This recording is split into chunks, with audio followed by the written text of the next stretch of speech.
দেখো আজ চলে এসেছি তোমাদের সামনে গরম গরম আলু পরোটা নিয়ে। আর আজকে আমি আলু পরোটা করেছি একটু অন্য ধরনের। দেখো তোমরা আলু পরোটাটা কীভাবে করেছি আমি সেটা দেখে নাও। দেখো কড়াইতে আমি একটু সর্ষের তেল দিয়ে দিয়েছি। আর এখানে দেখো সর্ষের তেলটা একটু গরম হয়ে গেলে আমি এখানে জিরে ফোড়ন দিয়ে দেবো। আগে অ্যাকচুয়ালি আমি আলুর তরকারিটা করে নিচ্ছি। দেখো জিরে ফোড়ন দেওয়ার পর এখানে আমি পেঁয়াজ দিয়ে দিয়েছি। পেঁয়াজটা একটু ভালো মতো ভাজা ভাজা হয়ে গেলে এখানে আমি আদা বাটা দিয়ে দেবো। দেখো পেঁয়াজটা এখানে ভাজা হচ্ছে। যেই পেঁয়াজটা খুব ভালো করে ভাজা হয়ে যাবে তো দেখো এখানে আদা বাটা দিয়ে দেবো। আদা বাটা দিয়ে এটাকে খুব ভালো করে কষিয়ে নেব। আর শীতকালে কিন্তু বেশ আলু পরোটা খেতে ভালোও লাগে। আর আমি যেভাবে করছি দেখো এভাবে করাটা কিন্তু খুবই সহজ। এভাবে কিন্তু আলু তরকারিটা যে কোনো সময় তোমরা করে রেখে দিতে পারো, তাহলে কিন্তু খুব বেশি সময় লাগবে না। মাত্র 2 মিনিটে কিন্তু আলু পরোটা তৈরি হয়ে যাবে। তো দেখো এখানে আদা দেওয়ার পরে আমি একটু হলুদ দিয়ে দিলাম, তাহলে কালারটা খুব ভালো আসে আর কি। আর এখানে দেখো আমি সেদ্ধ করে আলু রেখে দিয়েছিলাম, সেই সেদ্ধ করে আলুটা দিয়ে দিচ্ছি। আর এখানে দেখো সেদ্ধ করা আলুটা খুব ভালো করে মশলার সঙ্গে মিশিয়ে নেওয়ার পরে এখানে আমি দেবো একটু ধনেপাতা কুচি আর একটু সামান্য লঙ্কা কুচি দেবো। এটাকে খুব ভালো করে মিক্স করে নেব। তারপরে দেখো আমার এখানে তরকারিটা রেডি হয়ে যাবে। আর এই তরকারিটা রেডি হয়ে গেলে এটাকে আমি ঠান্ডা করতে দেবো।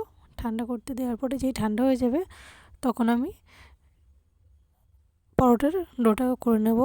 তো দেখো এখানে আমার তরকারিটা হয়ে গেছে। আর দেখো এখানে আমি এটা ঠান্ডা করতে বসিয়ে দিয়েছি। এখানে আমার তরকারিটা ঠান্ডা হয়ে গেছে। এবার আমি পরিমাণ মতো এখানে ময়দা দিয়ে নিয়েছি। তো এখানে দেখো খুব বেশি পরিমাণ ময়দা নেবে না, তরকারিটা ঠিক যতটা পরিমাণ ময়দা লাগবে ঠিক ততটাই নেবে। নাহলে কিন্তু খুব বেশি পরিমাণ ময়দা নিলে সেই আলুর পরোটার টেস্টটা কিন্তু পাবে না। তো দেখো এখানে আমি ময়দাটা খুব ভালো করে মাখিয়ে দেখো ডো করে নিয়েছি। দেখো এবারে আলতো হাতে এগুলোকে বেলে নেব। তো দেখো বেলাটা কতটা সহজ না, এখানে পুর ভরার কোনো ঝামেলা নেই আর বেলারও কোনো সমস্যা নেই।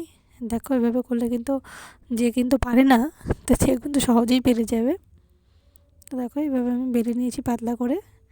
আর বেলার পর এবার আমি দেখো তাওয়াতে তেল দিয়ে এটা উল্টে পাল্টে ভেজে নেব। দেখো আমি খুব কম তেলই ব্যবহার করেছি। দেখো এইভাবে উল্টে পাল্টে এটাকে ভেজে নেব, ব্যাস আমার রেডি হয়ে যাবে আলু পরোটাটা। তো দেখো আমি কিন্তু তোমাদের খুব সহজ পদ্ধতিতে আলু পরোটাটা করে দেখালাম। তো এইভাবে করে খেয়ে দেখো, টেস্ট কিন্তু একদমই চেঞ্জ হয় না, টেস্ট কিন্তু খুবই ভালো হয়। আর কিন্তু খাটনিও খুব বেশি লাগে না, সময়ও কিন্তু খুব বেশি লাগে না, খুব অল্প সময়েই এটা তৈরি হয়ে যায় কোনো ঝামেলা ছাড়াই। তো দেখো এইভাবে আমি উল্টো পাল্টে ভেজে নিচ্ছি। জাস্ট দেখো এখন আমার সবগুলো আলু পরোটা রেডি হয়ে গেছে ভাজা। তো অবশ্যই তোমাদের যদি রেসিপিটা ভালো লাগে তোমরা কিন্তু লাইক করো, কমেন্টে কিন্তু অবশ্যই জানিও, পারলে শেয়ার করো আর অবশ্যই কিন্তু চ্যানেলটা সাবস্ক্রাইব করে দিও। তো চলো সকলেই ভালো থেকো, দেখা হচ্ছে নেক্সট ভালো রেসিপি নিয়ে। তো চলো টাটা বাই বাই। আর দেখো আমি আলু পরোটাগুলোকে কেটে কত সুন্দর করে সাজিয়ে নিয়েছি প্লেটে। তো চলো এবার খেতে হবে, তোমরাও করে খেও। টাটা।